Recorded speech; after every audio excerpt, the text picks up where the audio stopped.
Hey, get off my lawn. I just want to be left alone, living our life. Isn't that the way you want it too? Just get up in the morning, make your coffee, do your thing, do your chores, take care of your property, grow your garden, whatever you're doing, and just be left alone and let you live your life. Doesn't work out that way, does it?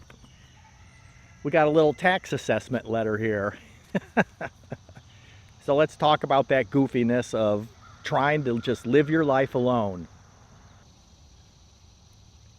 Goose Pond Hideout with Rob. A voice for your freedom. All right, so what's going on? You know, many years ago, we lived way up north, halfway between the equator and the North Pole, just about. And we had a farm up there.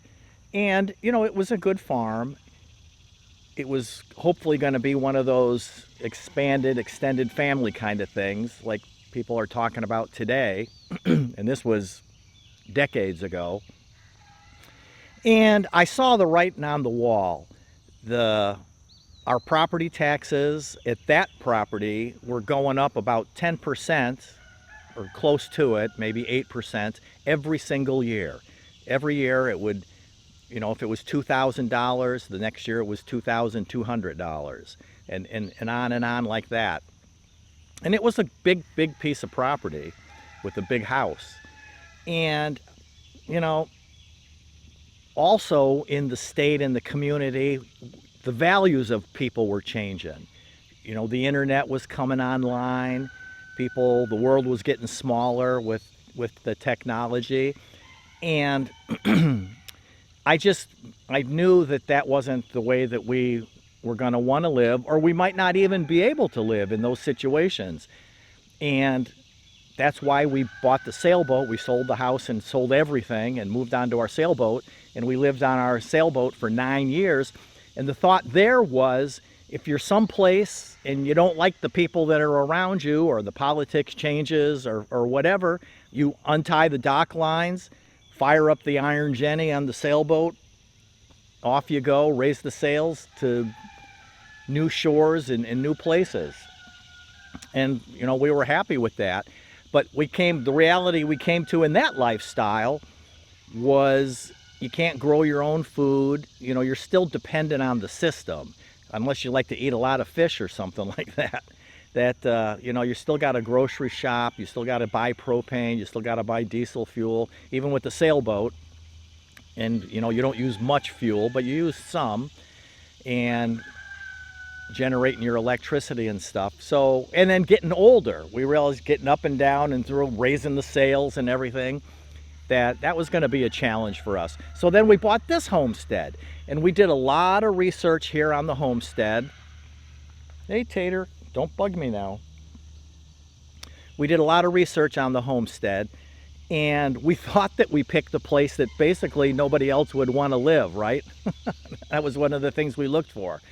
We've got a road to the north of us that is a main road, and then almost 2 miles, mile and a half south of us, there's another main road, and our road runs in between those two roads. So it's a mile and a half, mile and 3/4 long. And the road was all beat up and full of potholes, and you could hardly drive on it.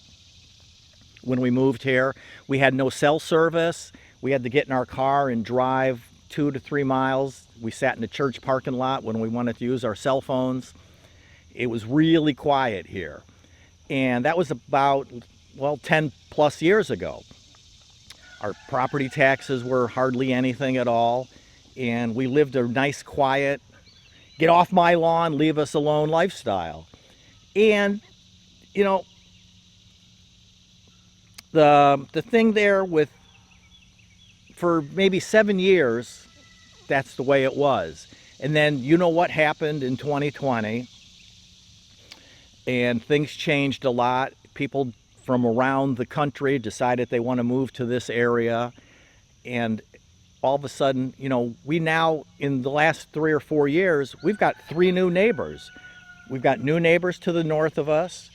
We've got new neighbors across the road, east of us, on the other side of the road, and new neighbors next door to us on the south. So all 3 of our neighbors are new people, and we never saw that coming.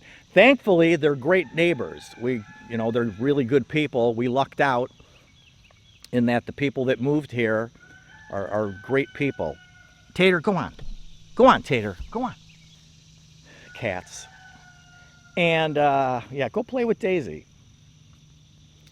So we're lucky in that regard that we've got great neighbors. Well, then the other thing that they did is they actually paved our road with nice new hot top.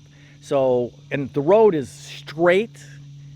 I mean, you could get on it at the north end and hold your steering wheel and drive all the way to the other end and not have to flinch. There's just a little bit of a rise, but otherwise it's like a drag strip, and the people love to go by super fast on this road. It's just crazy. So the other thing then that happened, of course, was inflation, which is, got to do with our assessment change notice from the county here. We had inflation, right? We have inflation. And there was, to be honest, a little bit of mismanagement at the county level in that, and expenses got out of control. And that's kind of one of the things that really, one of the many things that bothers me about government is if they screw up, they just go to the people and say, hey, we need more money. Can you do that? If you over budget yourself, things like, you can't just print money or ask people to give it to you like they do. So a year ago, last year, and I'm just going to use round numbers because I don't want to get into the weeds here, but they wanted an 80% increase in property taxes. So if you were paying $1,000 a year in property taxes, they wanted you to pay $1,800 a year. $800, 1,000, 8 plus 800, 80%. Well, of course, that didn't fly, and they got about a third, approximately. So your $1,000 is now $1,333. Well, that wasn't near enough to cover their expenses because they, promised out all this money. So this year, lo and behold, we get an assessment. And yes, the state does that every so many years, but our property, since the time that we bought it, it's been pretty much the same thing. So that's the kind of thing that you really got to be thinking about is, the old saying of change is the only constant. One of the reasons we wanted to move here, one of the reasons we moved out of our place up north was, the property taxes.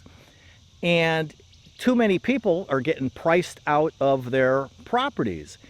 People with camps in the family where they go in the summer, hunting, fishing, whatever, they jack up the values and you can't afford to pay for anything.